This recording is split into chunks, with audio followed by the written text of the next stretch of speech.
Bismillahirrahmanirrahim. Assalamualaikum warahmatullahi wabarakatuh. Saya Suci Yulianda dengan NIM 1920595. Pada kesempatan kali ini, saya akan menjelaskan tentang strategi pembelajaran kooperatif. Yang dimana di sini saya untuk memenuhi tugas mata kuliah strategi pembelajaran di SDMI dengan dosen pengampu Ibu Nasran Ajijan, MPD. Yang pertama, kita harus mengetahui apa itu strategi pembelajaran kooperatif. Jadi, strategi pembelajaran kooperatif ini merupakan serangkaian kegiatan pembelajaran yang dilakukan oleh siswa dalam kelompok-kelompok kecil untuk mencapai tujuan pembelajaran yang telah ditetapkan. Terdapat 5 hal penting dalam strategi pembelajaran yang telah ditetapkan, yaitu yang pertama, adanya peserta didik dalam kelompok. Yang kedua, adanya aturan main. Yang ketiga, adanya upaya belajar dalam kelompok. Yang ketiga, tahap tatap muka. Yang kelima, evaluasi proses kelompok. Selanjutnya, tujuan strategi pembelajaran kooperatif. Yang diantaranya yang pertama, mencapai hasil belajar berupa prestasi akademik, yakni meningkatkan nilai siswa pada belajar akademik dan perubahan normal yang berhubungan dengan hasil belajar siswa. Yang kedua, dapat menerima secara luas dari orang yang berbeda berdasarkan ras budaya, kelas sosial, kemampuan, dan ketidakmampuannya. Untuk yang ketiga, mengajarkan kepada siswa keterampilan bekerja sama dan kolaborasi. Untuk karakteristik strategi pembelajaran kooperatif. Yang pertama, pembelajaran tim. Tim merupakan tempat untuk mencapai tujuan. Oleh karena itu, tim harus mampu membuat siswa belajar. Semua anggota tim ataupun anggota kelompok harus saling membantu untuk mencapai tujuan pembelajaran tadi. Untuk itulah kriteria pembelajaran kriteria keberhasilan pembelajaran ditentukan oleh keberhasilan tim. Yang kedua, didasarkan pada manajemen kooperatif. Sebagaimana pada umumnya, manajemen mempunyai 4 fungsi pokok, yaitu yang pertama, perencanaan, yang kedua, fungsi organisasi, yang ketiga, pelaksanaan, dan keempat, fungsi kontrol. Demikian juga dalam pembelajaran kooperatif, perencanaan menunjukkan bahwa pembelajaran memerlukan perencanaan yang matang agar proses pembelajaran berjalan secara efektif. Yang ketiga, kemauan untuk bekerja sama. Keberhasilan pembelajaran kooperatif ditentukan oleh keberhasilan secara kelompok.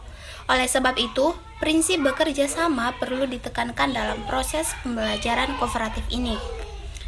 Setiap anggota kelompok bukan saja harus diatur tugas dan tanggung jawab masing-masing, akan tetapi juga ditanamkan perlunya saling membantu. Misalnya, siswa yang pintar membantu siswa yang kurang pintar, seperti itu.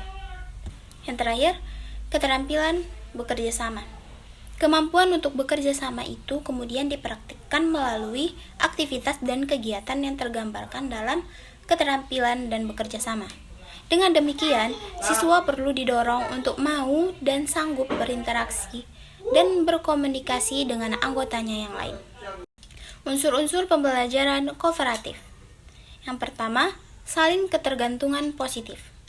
Maksudnya, saling ketergantungan positif menuntut adanya interaksi promotif yang memungkinkan sesama siswa saling memberikan motivasi untuk meraih hasil belajar yang optimal. Tiap siswa tergantung pada anggota lainnya, karena tiap siswa mendapat materi yang berbeda atau tugas yang berbeda juga. Yang kedua, personal responsibility atau tanggung jawab perseorangan. Maksudnya, pembelajaran kooperatif juga ditunjukkan untuk mengetahui penguasaan siswa terhadap materi pembelajaran secara individual. Yang ketiga, interaksi tatap muka. Interaksi tatap muka menuntut para siswa dalam kelompok untuk dapat saling bertatap muka sehingga mereka dapat melakukan dialog tidak hanya dengan guru tetapi juga dengan sesama siswa. Yang keempat, interpersonal skill atau komunikasi antar anggota kelompok. Dalam pembelajaran kooperatif, keterampilan sosial seperti tenggang rasa, sikap sopan terhadap teman, mengkritik ide dan bukan mengkritik teman, berani mempertahankan pikiran logis, tidak mendominasi orang lain, mandiri dan berbagi sifat lain yang bermanfaat dalam menjalin hubungan antar pribadi, sengaja diajarkan dalam pembelajaran kooperatif ini. Yang kelima, group processing atau evaluasi proses kelompok. Pengajaran perlu menjadwalkan waktu khusus bagi kelompok untuk mengevaluasi proses kerja kelompok dan hasil kerjasama mereka agar selanjutnya bisa bekerja sama dengan lebih efektif. Untuk prosedur pembelajaran kooperatif ini terdapat 7, yang dimana diantaranya yang pertama, menetapkan tujuan pembelajaran, aktivitas, dan penghargaan. Yang kedua, komposisi kelompok. Yang ketiga, kerjasama yang efektif. Yang keempat, perilaku yang dapat diterima dan tidak dapat diterima. Yang kelima, periode percobaan dan umpan balik. Yang keenam, bantuan dari guru kepada siswa. Dan yang terakhir, melakukan evaluasi. Keunggulan strategi pembelajaran kooperatif yaitu memudahkan siswa melakukan penyesuaian sosial, memungkinkan siswa saling belajar mengenai sikap, keterampilan, informasi, perilaku sosial, dan pandangan-pandangan lainnya, memungkinkan terbentuk dan berkembangnya nilai-nilai sosial dan komitmen, selanjutnya meningkatkan kepekaan dan kesetiakawanan sosial, menghilangkan sifat egois dan egosentris, menghilangkan sifat keterasingan pada diri siswa, selanjutnya membangun persahabatan. Untuk kelemahan dari strategi pembelajaran kooperatif ini yaitu membutuhkan waktu yang lama, sulit untuk mewujudkan peer teaching yang efektif, membutuhkan waktu yang lama untuk mengembangkan kesadaran berkelompok, kurang memperhatikan aspek motivasi diri, dan evaluasi ini sulit memberikan penilaian yang efektif. Mungkin cukup sekian dari penjelasan saya. Kurang dan janggalnya saya mohon maaf.